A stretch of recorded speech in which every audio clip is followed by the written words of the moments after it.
uwepo wake unatutia nguvu katika safari na katika mwendo wetu, maana tunajua ya kwamba yeye ni pamoja na sisi. Jina la Bwana libarikiwe. Asante. Tuna somo inayosema simameni tujenge. Simameni tujenge. Hii ni somo yetu ambayo tumeanza siku ya kwanza na tunaendelea mpaka siku tutaenda kumalizia. Mpendwa katika Kristo, nataka nikuambie hivi, inawezekana kujenga. Na hawawezi kuzungumzia kujenga kama hakuna vitu ambavyo vilibomoka. Na kama mabomoko yameingia, kuna wenyewe wamebomoa. Na kama kuna wenyewe wamebomoa, kuna wenyewe wamewasukuma kubomoa. Na kama kuna mabomoko, nataka kuambia ya kwamba pia kuna watu wenyewe watajenga na kuna mwenye atajenga pamoja na wale wajengai. Na mimi na wewe tukiamua kujenga ama tukiwa katika njia ya kujenga, mawazo yetu yote itakuwa ni kwa ajili ya ujenzi.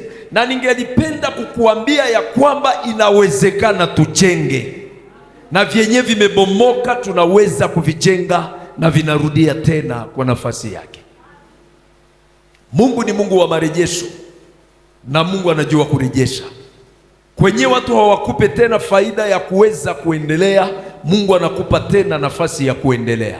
Kwenye watu wanakuambia hauna tena nafasi, wanasema haustahili, wakati wanapima kwenye kilo wanasema haustahili, lakini Mungu anasema unastahili, na wewe unastahili, na wewe unaweza keti kwenye wengine. Acha tumchapie Bwana Yesu makofi kwa damu ya Yesu ambayo imefanya tuweze kuwa yenye tuko. Haleluya. Ningelipenda tuombe Mungu dakika chache tu. Niruhusu tuombe.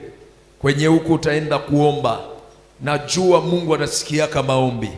Napenda uambie Baba, kwenye nchi yetu iko, kwenye mipaka ya nchi yetu iko, tunahitaji damu ya Yesu ianze kutakasa huko. Leo tunaanza kuomba mpendwa kwa hali tofauti.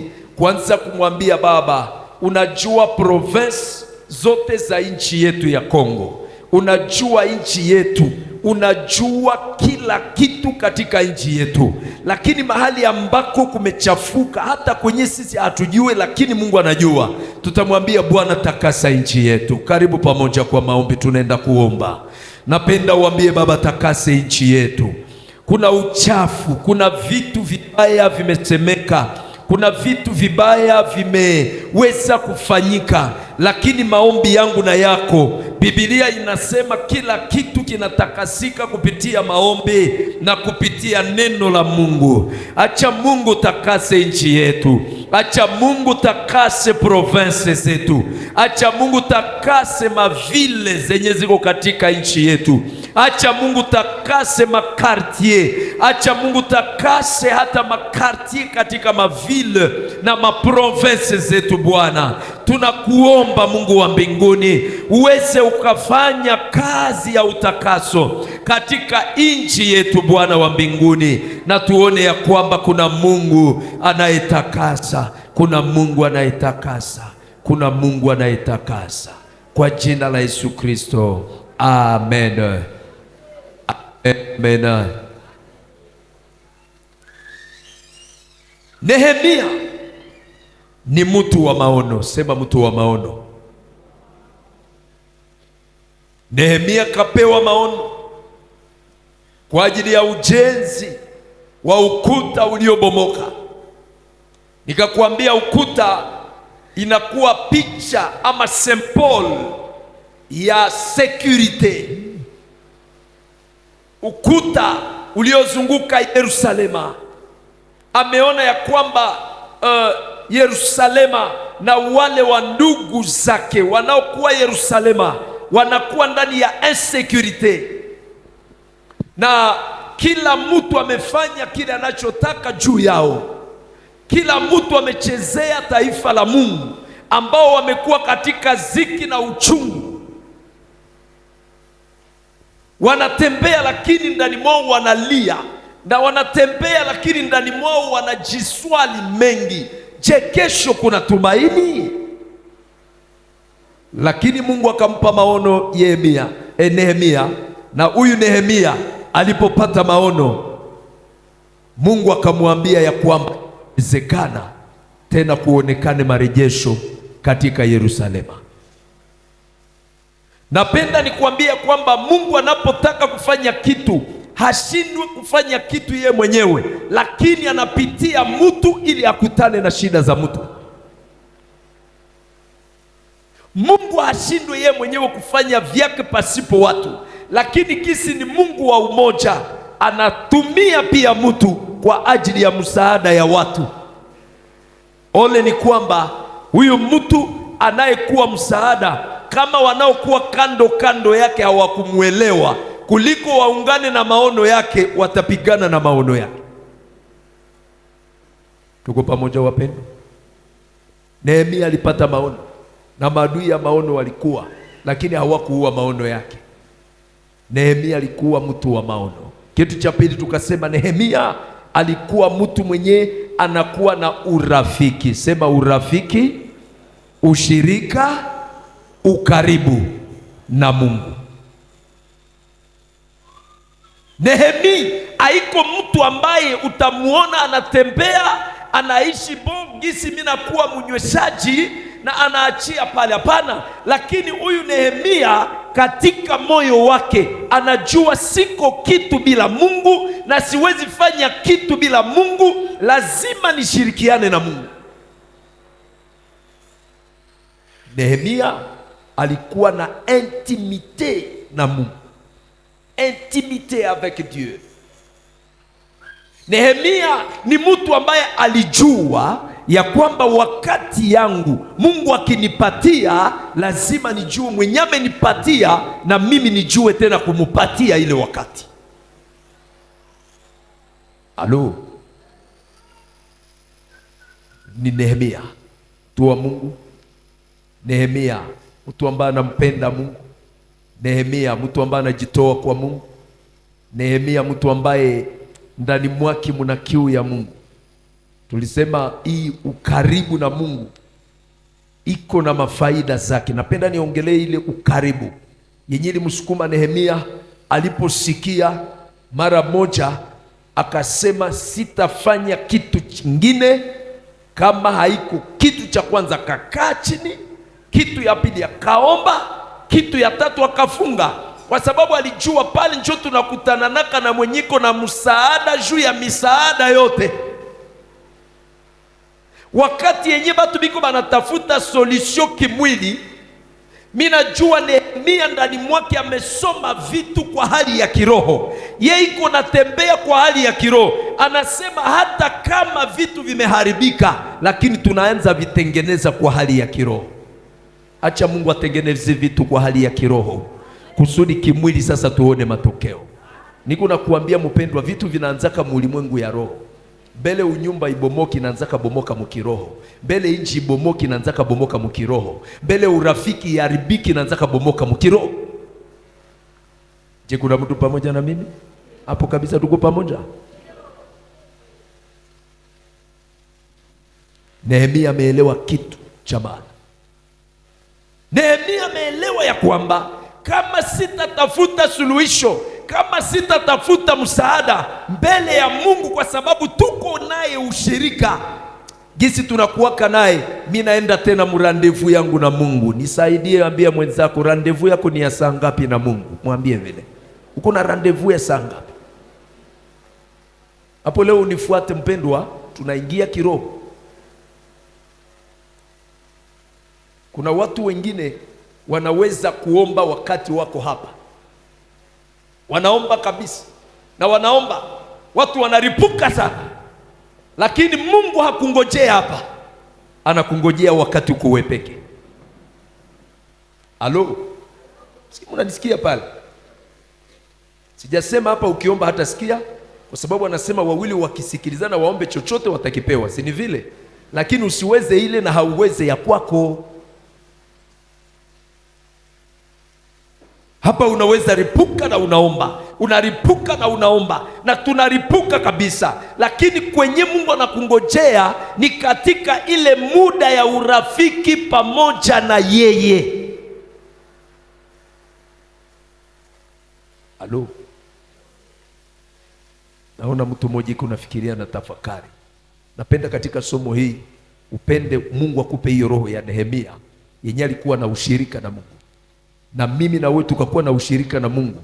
Kuna vitu vingine hatutaongea tena muda mrefu, kwa sababu mimi nakuambia moto wakati inawaka, inakuwaka nini? Wanatiaka kuni ya kukauka ikaingia ndani inawaka, wanatia kuni ya kukauka kaingia ndani inawaka, lakini wakaingiza ndani kuni yenyewe haikauki, kunatoka moshi. Ambia mwenzako usitoshe moshi hapa.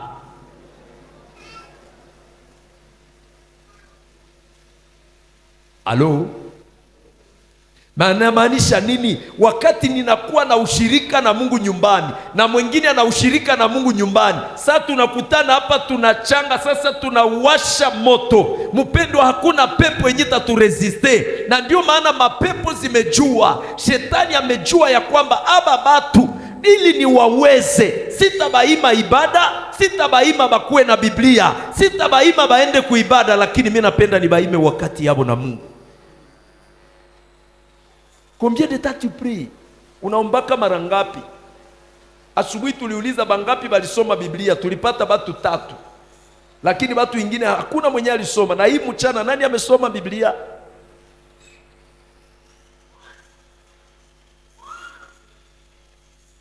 Siseme chochote. Asante. Lakini nani amegusa telefoni?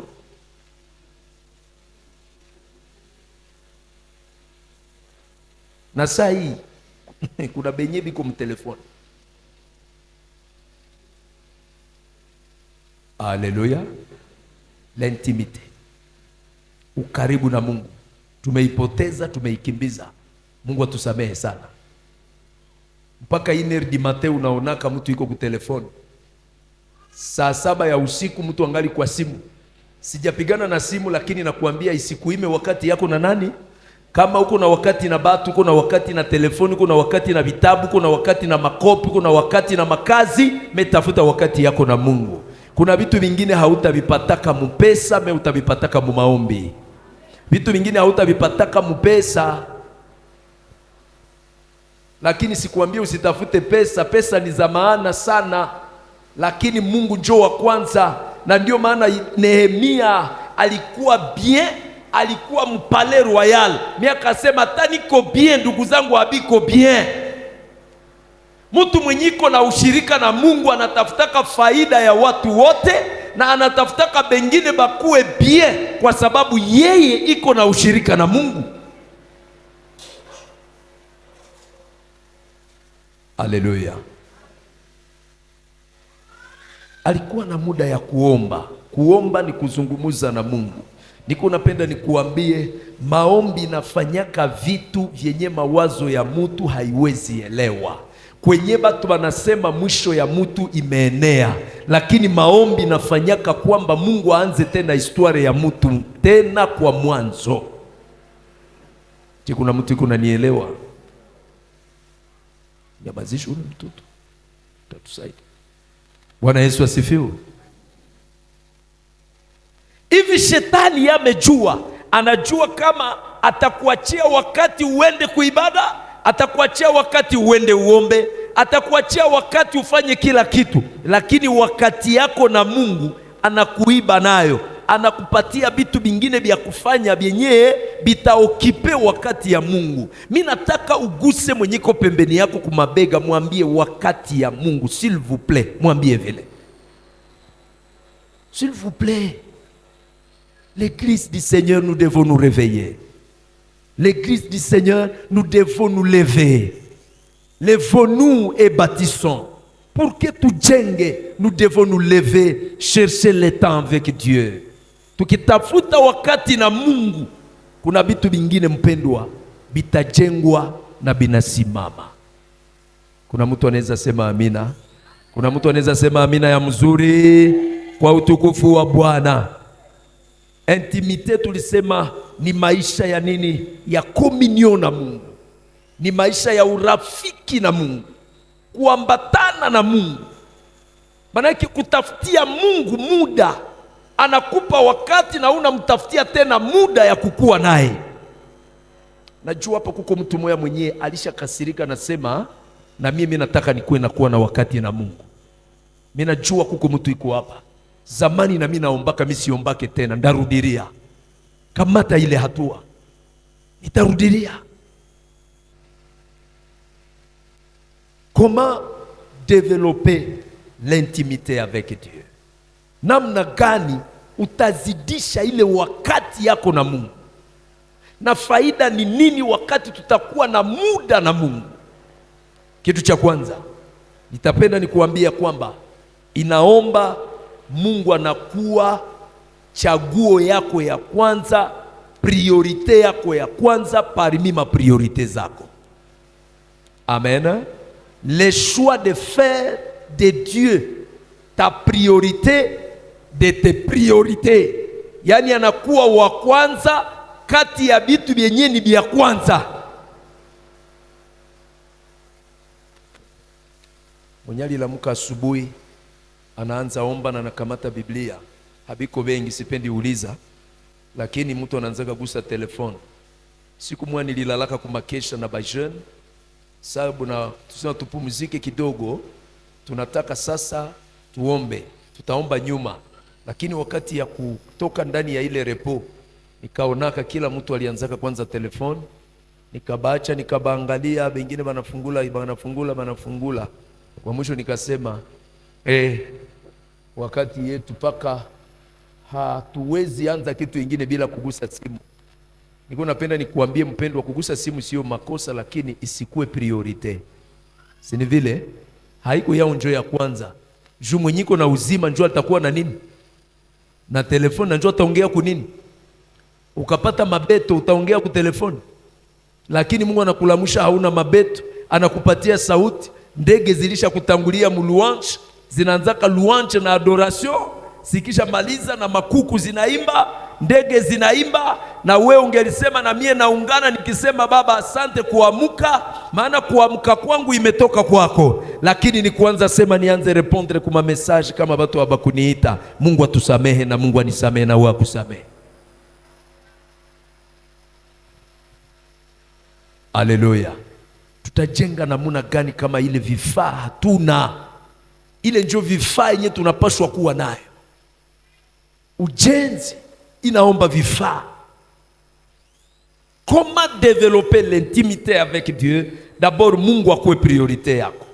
Umupende kwa moyo wako wote. Umupende kwa moyo wako wote.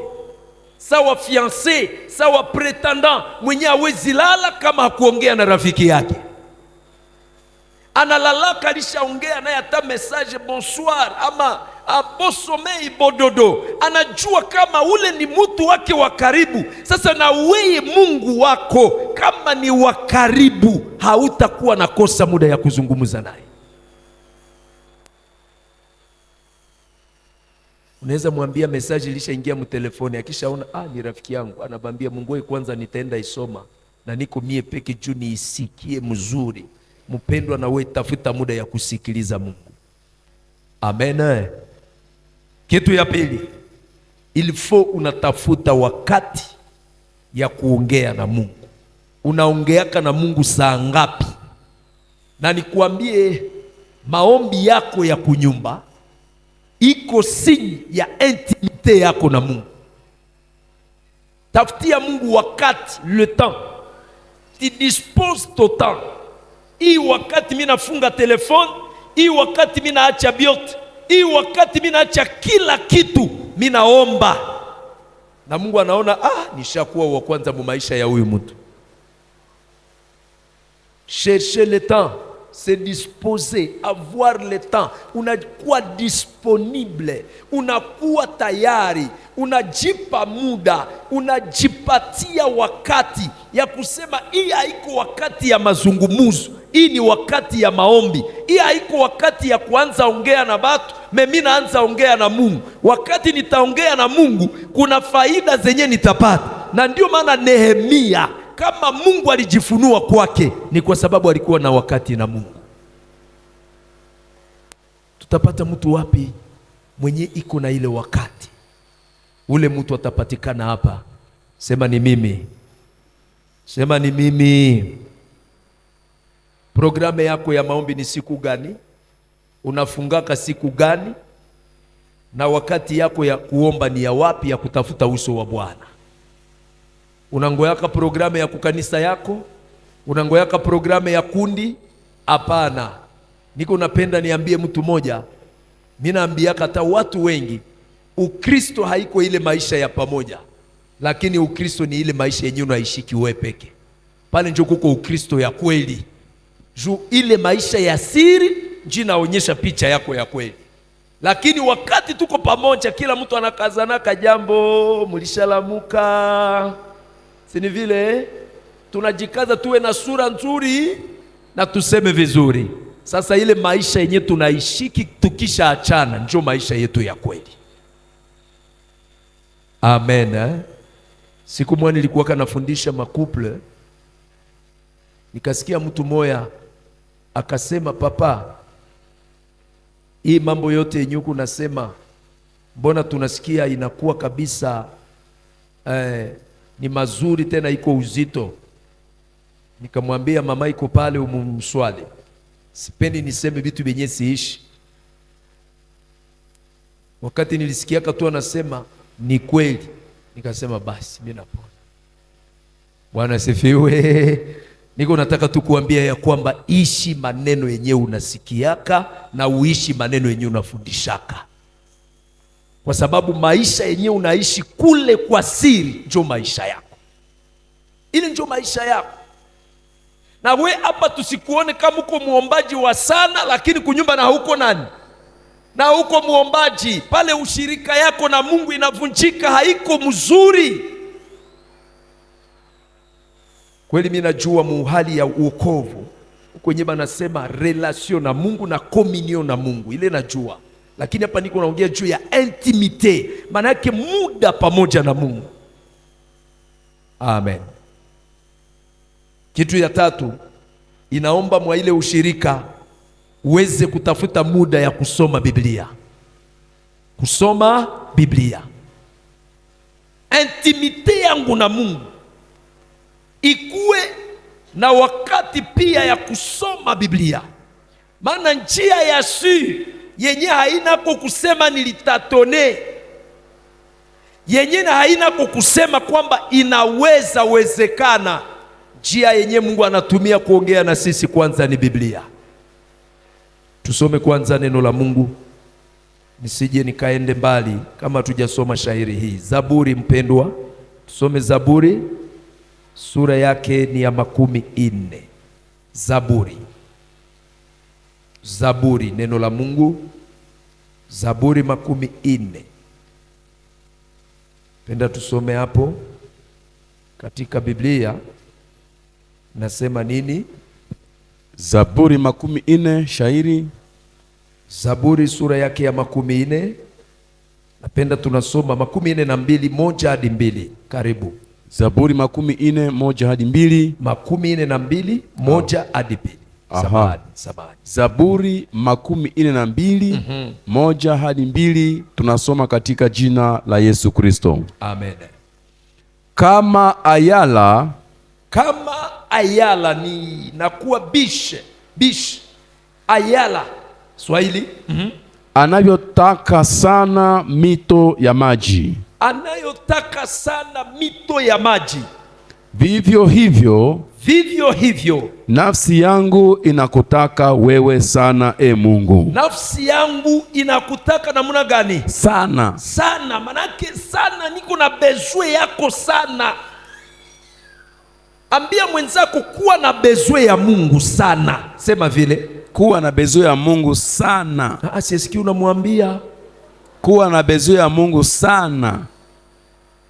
Hii dunia yenye mtu anakufaka wanaachilia mtu. Kama hauna bezwe ya Mungu utakuwa na bezwe ya nani?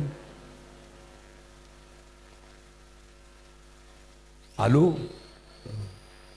Anasema comme une biche a besoin, a soif. Kiu, najua kiu ni nini? Kiu ni hamu ya kupata maji, si ni vile? Na nikwambie ataba na kupatia bitika, kama kuna hamu ya maji haiwezi tosha. C'est ça la soif. La soif vise ce dont on a besoin. Manake kile kinyuko nakyo besoin ndio kenye kiu inapendaka ipate, na kama hauyakipata hauyatulia. Napenda nione mtu mmoja kuinite dans la prière mwenye anasema ya kwamba kama siyaomba siyatosheka. Haleluya. Tuache mambo ingine. Anakuwa na kiu sana. Endelea. Nafsi yangu ina kiu kwa Mungu. Nafsi yangu ina kiu kwa Mungu. Kwa Mungu aliye hai. Kwa Mungu aliye hai. Wakati gani nitakuja na kutokea mbele ya Mungu? Anasema wakati gani tena ndio nitakuja na nitokee mbele za Mungu? Mtu mwenye iko na kiu habata msukumaka aseme no uende, lakini yeye peke anasema sawa mfalme Daudi. Anasema nini? Daudi alikuwa na pesa kuliko mimi na wewe, lakini alikuwa na mali kuliko mimi na wewe. Anasema nilifurahi waliponiambia tuende munyumba ya nani? Na nilifurahi, maana yake anasikia furaha. J'ai soif, niko na kiu ya kufika katika uwepo wa Mungu. Napenda niambie mtu mmoja ya kwamba kiu ya uwepo wa Mungu inabidi kuanime kila siku. Bwana Yesu asifiwe. C'est ça l'intimité. Unakuwa na kiu ya Mungu, kiu ya maombi, kiu ya neno la Mungu. Sisikie neno la Mungu, hata mnanipatia hiki sitakuwa bien. Na ndio maana na wewe mimi nakuambia, hata unaona TikTok, hata unaona simu yako, haita satisfaire soif ya Mungu. Kiu ya Mungu ni kitu kingine ambacho kinajaa ndani ya roho ya Mkristo mwenye hakika anapenda afikie vitu vikubwa pamoja na Mungu. Hautafikia vitu vikubwa pamoja na Mungu kama hauna kiu ya Mungu. Haleluya. Amen. Je, najielewesha kweli wapendwa? Napita mara mwambio kisha nukta hizo tatu. Ya kwanza nimesema kutafuta wakati. Ya pili kusoma Biblia na utafute muda ya Mungu ni ya lazima. Na Mungu anaongeaka. Mungu akaongea na we ataongea. Na Mungu anasimuliaka wakati unamtafuta. Ukimtafuta kweli atazungumza na wewe.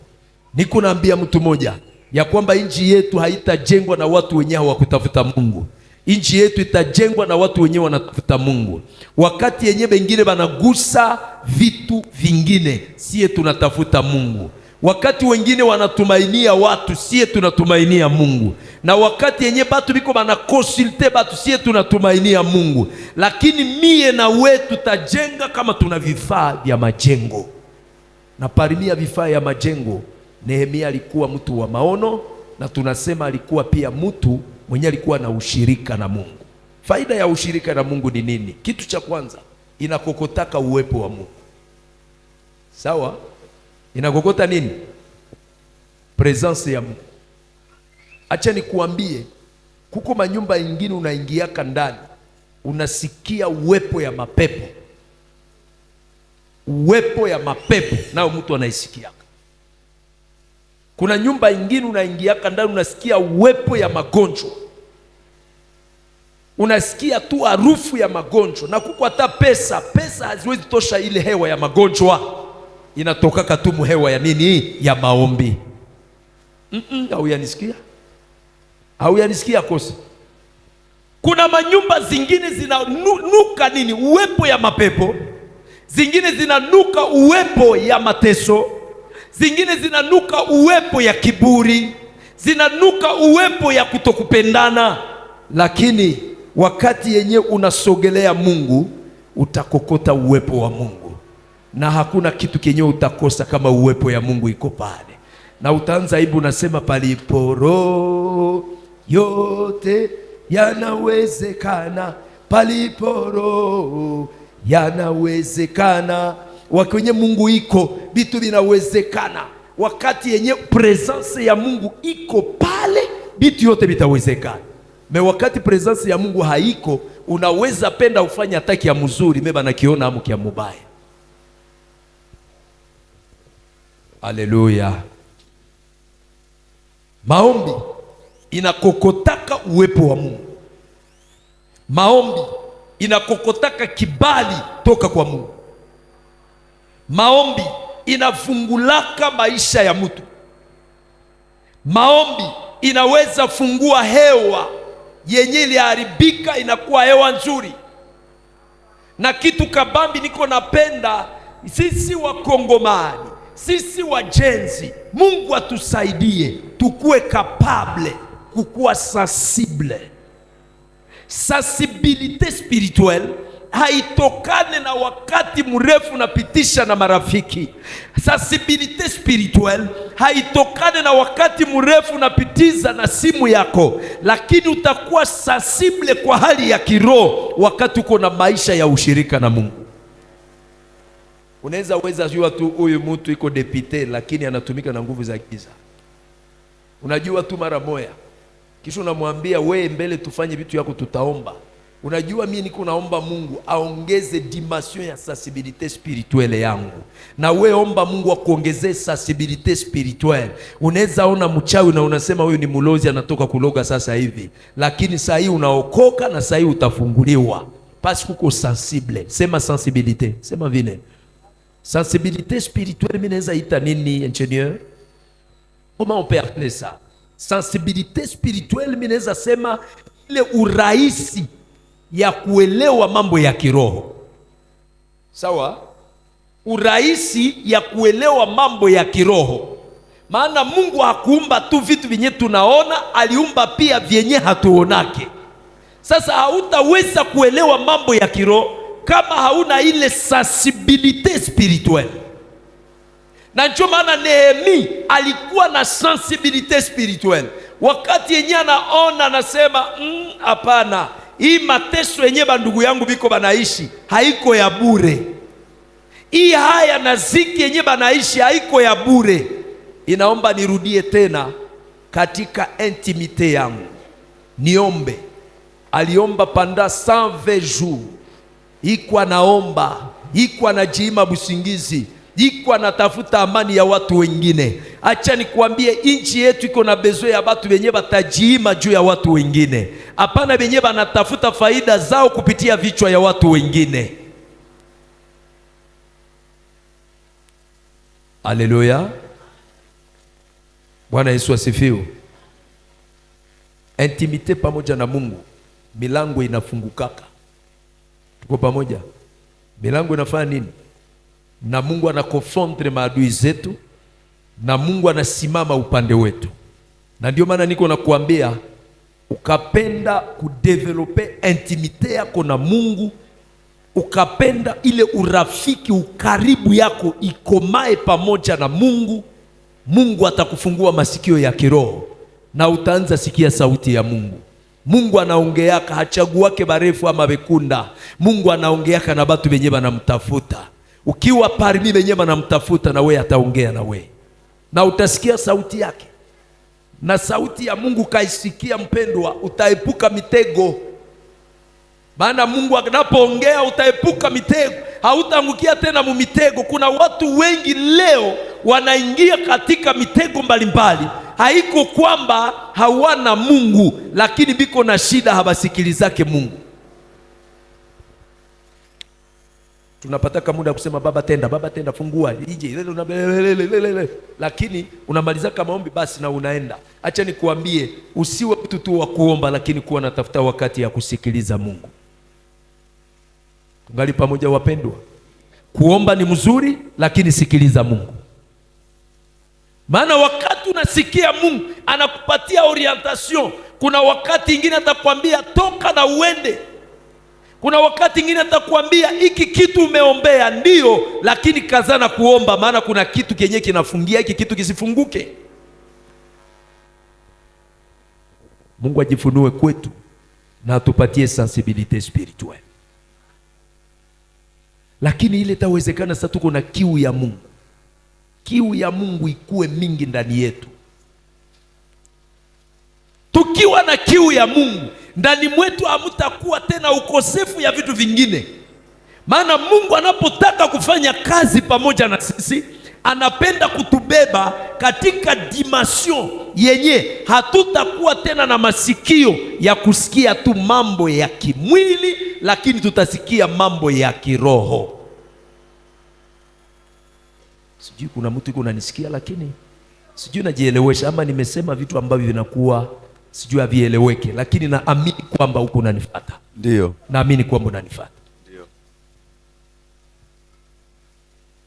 Utafika kiwango yenye hauko tena mtu wa kimwili, lakini unakuwa mtu wa kiroho. Mtu wa kiroho haiko mwenye anapiga kapendo, anapiga ngoma, anakemea. Hapana, mtu wa kiroho ni mtu mwenye amejazwa roho na ni mtu mwenye iko na ushirika na Mungu na iko capable kuelewa vitu vya kiroho. Bwana Yesu asifiwe sana. Bwana Yesu apewe sifa. Na nilikuambia kuomba na uko na ufunuo unaombaka bien. Lakini sasa unaomba na hauna ufunuo, unaombaka tu ya siku mingi, lakini yenyewe hautapataka suluhisho. Kwa sababu gani? Unaomba lakini hauna orientation. Na sasa hauna orientation, utafanya vitu vingi vyenyewe uko na vifanya tu, lakini orientation haiko. Amen. Haleluya. Sauti ya Mungu ni ya mzuri sana, kwa sababu inatupa maongozi ya kufaa. Kuna wakati unaweza toka na haiko wakati ya kutoka, na kuna wakati unaweza ongea na haiko wakati ya kuongea, na kuna wakati unaweza ongea akumbe na ilikuwa wakati ya kunyamaza. Lakini Mungu anapoongea na mtu atakuambia, ataongea na wewe. Na nikuambie, tuko na lazima ya karama mbalimbali ili kwamba tuweze kuwa capable kuishi klima spirituel yenye hizo karama zinafanya kazi, ili kwamba tuweze kuelewa mawazo ya Mungu. Lakini niko naongea na mtu ambaye mimi napenda akuwe na kiu ya Mungu. Unapitishaka wakati ngapi na Mungu, na unapitishaka wakati ngapi na watu na simu yako? Pale njoo niko. Combien de temps unalala 0h, unalala 1h du matin, lakini unapenda kusema Baba, mimi napenda unitumie kwa ajili ya nchi hii. Na kupenda niambie mtu mmoja ya kwamba Mungu anajuaka chombo gani atakitumia kwa wakati gani na juu ya nini. Sasa mimi na wewe tuko vyombo ambavyo Mungu anataka avitumie kwa ajili ya ujenzi wa taifa. Na ndio maana Mungu alipomchagua Nehemia, Nehemia alibebeshwa maono, na maono yake ambayo alikuwa nayo hakuipata hivi katika urejareja, lakini alikuwa mtu wa maombi na ushirika na Mungu. Amen. Amen. Haleluya. Amen. Kitu cha lazima saa yenye Mungu uko nayo ushirika, unajisikiaka vitu vingine habita kutisha. Shuwe unakuwaka naona solution na mu problem kunaona mu solution. Ungali pamoja? Problem kunaiona mu solution. Sasa mtu yuko nakwambia hii problem ni ya nguvu, nasema hakuna kitu kinye kinashindia Mungu.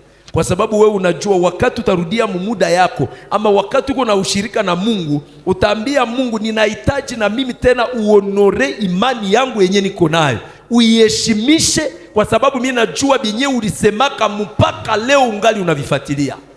Ukapenda Mungu aweze kufanya vitu vingine, lazima umkumbushe maneno ambayo ameyasema. Ulisemaka na lazima utatimiza. Na yeye anajua ya kwamba mimi sisemake uongo. Wakati nyume niambia nilisemaka, basi niko oblige nifanye kitu. Na niko napenda nikuambie ya kwamba mtu mwenyiko na ushirika na Mungu ni mtu mwingine, kwa sababu anaongeaka na majira. Mtu anaweza sema mvua isinyeshe na inaheshimia, si ni vile? Unadhania alilamkaka tu na nasema mvua isinyeshe na inaheshimia? Alikuwa na wakati na Mungu. Yoshua anasema jua isimame na mwezi ufanye nini? Usimame. haiko vitu vyenye alisema tu kwa urejareja. Niko napenda nikuambie ya kwamba ukapenda nyumba yako ipande juu sana, lazima uchimbe fondasio sana. Na we ukapenda hali yako ya kiroho ipande sana, lazima uchimbe intimite yako na Mungu. Kuko mtu kuna nielewa, lakini tuchimbe intimite yetu, tuingize sana, na tutaona nyumba inapanda sana. Na ndio maana wakati yenye Nehemia alielewa ya kwamba vita ambavyo anataka kuvingia ndani haiko vita ya kimwili, ni vita ya kiroho. Mpendwa, na sisi vita ya kujenga tuko ndani, tunapenda uweze ukatokea kwanza kwa hali ya kiroho. Mimi na wewe tutajenga, mimi na wewe tukisimama tutajenga. Lakini napenda uambie mwenyeko pembeni yako, tafuta wakati wako na Mungu. Mwambie hivyo, mwambie tafuta wakati wako na Mungu. Maana ukakuwa na wakati na Mungu ni wakati yenye takupermettre uakomplir benye bengine habawezi akomplir. Utatimiza benye bengine habayatimizaka kwa sababu ulisimama pamoja na Mungu. Nani anapenda Mungu amtumie kimaajabu? Utaambia Mungu, ninapenda unitumie kimaajabu. Sema vile ninapenda unitumie kimaajabu. Lakini mwambie Mungu, ninapenda unipe muda pamoja na wewe. Sema vile nikuwe na wakati pamoja na Mungu. Kesho tunapenda tusikie mtu mwenye anasema nilishaanza soma Biblia na nilishaanza kuwa na muda mrefu pamoja na Bwana. Yesu hakutafutaka kitu ingine, hakuambia banafunzi sasa wakati yenye tumepanda kumlima hapa, mbona mimi nabaona mko saa benye hakika mko hamufate benye tuko wako. Alibaambia hamukuomba hata saa ngapi? Manake alijua muintimite na Mungu njo muko victoire tu ya matentation. Muintimite na Mungu njo mwenye mutakuwa kuonyeshewa na benye biko binatokea mbele. Lakini mubusingizi hakuna kitu kenye kitafanyika. Balikuwa balishalala. Mara ngapi watu wamelala, watu wamechoka. Na mimi naambia kabatu ukawaza kuma probleme zako sana pasipo kuasosie Mungu, utalala kiroho. Maprobleme zinalalisha kabatu kiroho zenye hauna presente Mungu. Juu shetani atakuhubiri anakuambia sasa Mungu angelikuwa iko kama uko hivi, lakini acha nikuambie ingine naweza kuwa ni vipindi unavipitia. Mungu anapenda kupitia vile vipindi utukufu yake ifunguke. Kuna mtu mmoja ananifuata. Kuna mtu mmoja yuko pamoja na mimi. Banasema hivi, zaidi unaomba, zaidi roho yako inakuwaka sensible kusauti ya Mungu. Zaidi unaomba, zaidi utajua gisi Mungu anasemaka na utajua sauti ya Mungu. Alo. Siku moja batoto baliliaka nje ya kanisa. Sasa batoto banalia, nikaonaka bamama tatu banatoka. Sasa bale bamama tatu balitokaka, banafika nje, banarekipere batoto, banaingia nabo mkanisa. Nikauliza bale bamama, kwa nini mulitokea nje? Na bengine bamama habakutoka nje na batoto yabo biko nje. Alo, batoto banalia na batoto yabo biko nje. Mebao banabakia mkanisa, bale batatu njo banatoka. Bale bamama bakaniambia, papa, tunayua sauti za batoto yetu. Nilijua ni wangu, na kweli kila mtu alirudia kalisha kamata wake, na mwingine anakamata wake, na mwingine anakamata wake. Niko napenda niambie mtu mmoja hivi, batu yote banaweza lia katika mji wa Butembo, lakini ni kilio ya mtoto wa Mungu njo kinasikika tu, na Mungu anasikiaka tu kilio ya batoto yake.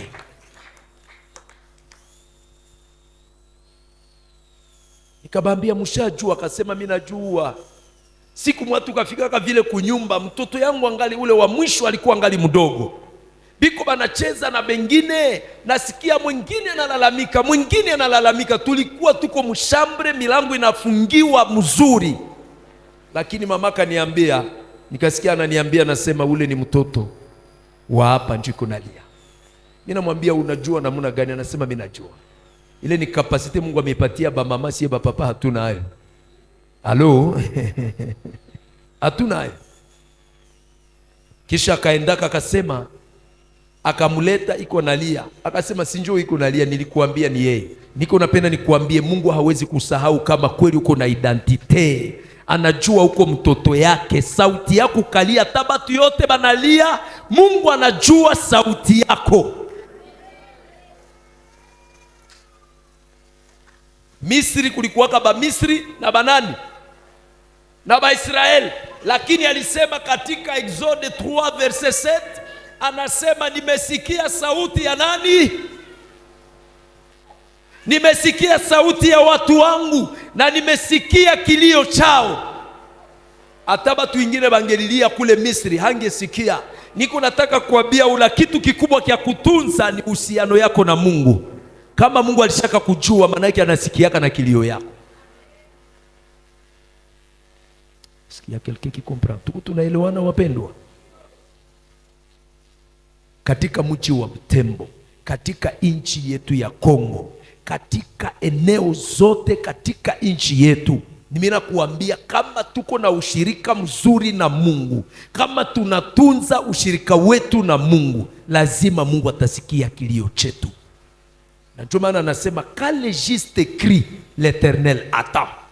Maana wakati mwenye haki analalamika, anasema mnanigusa. Maana tungali na vitu vya kujitumika hapo. Si ni vile? Tungali na vitu vya kufanya nini? Vya kujitumika. Tukafika fasi unatumikaka, tunasema tunatafuta mtakatifu Janet. Eske banaweza sema kweli huko mtakatifu? Juu ya exchange mara muna ongeaka mingi. Eske banaweza weza sema kweli ule mtakatifu uko hapa? Bakasema tunatafuta hapa muombaji mwa hii quartier. Eske banaweza sema mwa hii nyumba hatuyasikiaka mko batu bakuomba? Me tunasikiaka ndani batu benye biko banaambiana mama mambwakela. Mungu atusaidie tufanane binye tunashuhudia na maisha yetu ifanane Kristo. Maana wakati tutafanana Kristo na tunakuwa naye ushirika mzuri, tukalia atasikia, na kama tunalia tu atasikia. Na mimi napenda niambie wamama wenyewe wako hapa, Mungu anasikiaka kilio cha wamama, lakini ni wamama wenyewe wanamuogopa Mungu, ni wamama wenyewe wako na ushirika na Mungu. Mungu anasikia kilio ya wababa wenyewe wanamuogopa Mungu na wenyewe wanakuwa na ushirika na Mungu. Amen, amen. Wakati kunaomba Mungu, Mungu anasikiaka na Mungu anaongeaka, na ile ushirika njoo utafute. Kuwa na wakati yako ya kuomba, wakati ya kufunga, wakati ya kusoma Biblia, na wakati ya kusikiliza Mungu. Atakupa maongozi. Na nikuambie mpendwa, siku utajuaka sababu ya shida yenye uko naombea, maombi itaendaka mzuri kuliko kuombea kenye haujui chanzo yake. Japokuwa kila kitu kina chanzo yake. Amen. Bwana sifiwe. Huyu Nehemia, kitu cha tatu, alikuwa na courage. Sema courage. Banamwambia mumuache wajenge, lakini ile mirai nini kapita? Mbweha.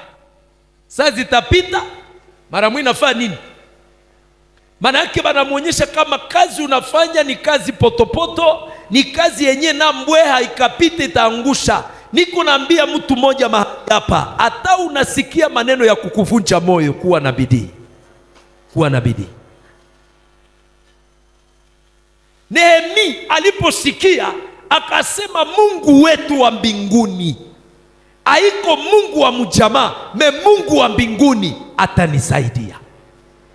Tutajenga na tutafika mwisho. Gusa mwenzako mwambie usiogope Sanbalati, lakini jipe moyo. Sanbalati anaweza kuwa wa nyumba yako, Sanbalati anaweza kuwa wa kazi yako, Sanbalati anaweza kuwa wa kwenye unaombeaka, Sanbalati anaweza kuwa ni ule adui wa projet zako, lakini simama kama Nehemia ukisema ya kwamba sitarudi nyuma, nitaendelea.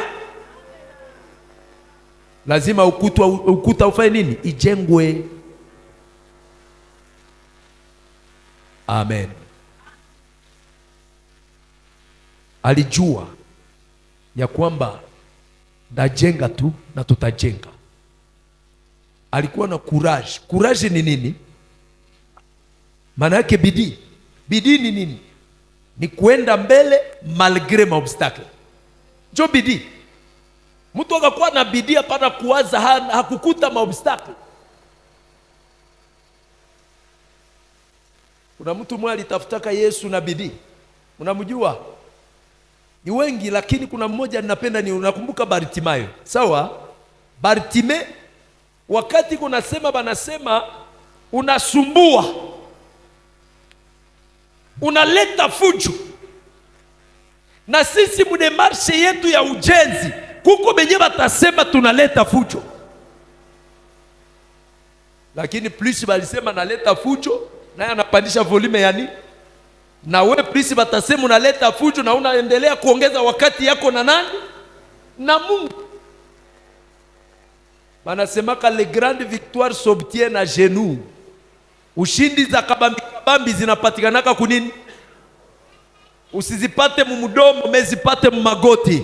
Niko napenda niambie mtu moja ya kwamba magoti haiyasemaka bongo, na kila goti yenye napigiwa chini juu ya Mungu, Mungu anateteaka ile goti. Le courage. Avoir le courage, c'est avancer malgré les obstacles. Malgré obstacle, mimi naenda tu, je mimi najua lengo yangu iko. Kitu cha ine, alikuwa na determination. Sema determination. Determination ni msimamo.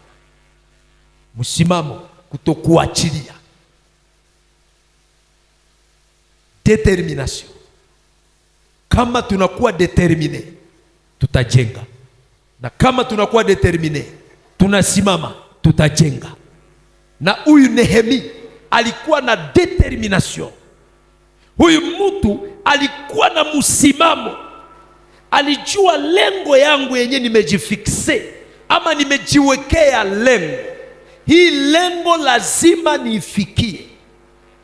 Ijapokuwa nitakutana na vikwazo, ijapokuwa watanirudisha nyuma, lakini lengo yangu nitaifikia. Muombaji anakuwaka na lengo, na mjenzi anakuwaka na lengo.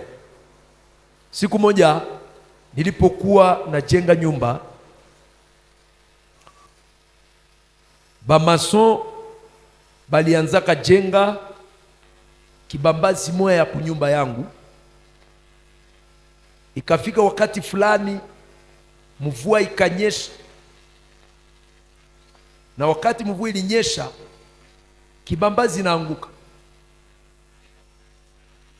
Nakumbukaka ule papa pe asonam akakia niambia, pasteur, malgré iki kibambazi kinaanguka utamaliza. Amen. Mimi naambiaka hivi, usipendaki kuwa karibu sana na watu wenye balishaka shindwa.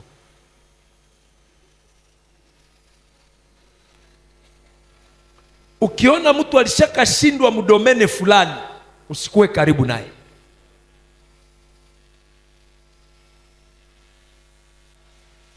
Alo, kila domain mtu mwalisha shindwa, unakutana niko unafanya hii kazi, huyu alishindwa kama hii kazi, hata kupaka shauri. Na wakati unachungiwa na mgonjwa, uko nachunga mgonjwa, uko na mtu mwenye anakuchunga, akaanza ongea, aseme na fulani naye aligonjwa hivi, naye alituachaka, mumurudishe kunyumba, ule hastahili kuchunga mgonjwa. Entoure-toi des gens qui peuvent t'encourager. Est-ce que kuna mtu yuko nanielewa? Ule baba alinitiaka moyo kiasi kwamba nikaona ya kwamba kumbe nyumba yangu itayalaka. Na we mpendwa, kama unapenda kujenga, unapenda kufanya vitu pamoja na Bwana, kuwa determine. Esheke haiyasema Mungu haiko pamoja na wewe. Jana nilikuambia ya kwamba experience muko réussite na échec. Jo experience. Ukiona mtu anaweza, ujue alishindwaka. Ukiona mtu iko na experience, maana yake alishindwaka na akaweza, njoo alishaka kuwa na experience. Kama Nehemia alikuwa na msimamo, alijua kwenye anaenda na alijua kwenye anapeleka watu. Mtu mwenye iko na maono, hapana kumupiga vita, lakini kuwa nyuma ya maono yake. Wangelimupiga vita, wangemvunja moyo na hangekuwa na msimamo, ukuta haingejengewaka.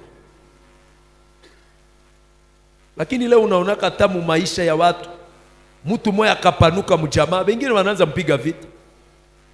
Si bibi yako alishaka kuwa sanjo mwenye alikuyaka mwa hii jamaa, ye njoo anatubeba sie bote, et pourtant uko kaka yetu, vraiment tunapenda tukuambie quand Dieu veut élever une famille, il élève d'abord une personne.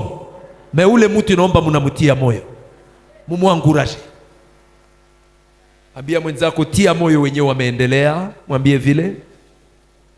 Maana portere wa vision mkaanza mpiga vita, vision inakufa. Vision inakufa. Ukiona mtu anafanya kitu kia zaidi ya kiako, sema utukufu imurudirie Baba. Lakini hapana kusema tu muanzie vita mnaanza mfanyia marenio. Hapana. Hakuna renio, lakini balijua Nehemia haiko wa kufanyia renio. Kenye tunaweza fanya ni kujiunga na maono yake na tunaenda mbele. Wapendwa, Nehemia ni mtu wa maono, ni mtu iko determine, ni mtu iko na courage, na ni mtu iko na intimite na Mungu. Mungu abariki neno lake. Amina.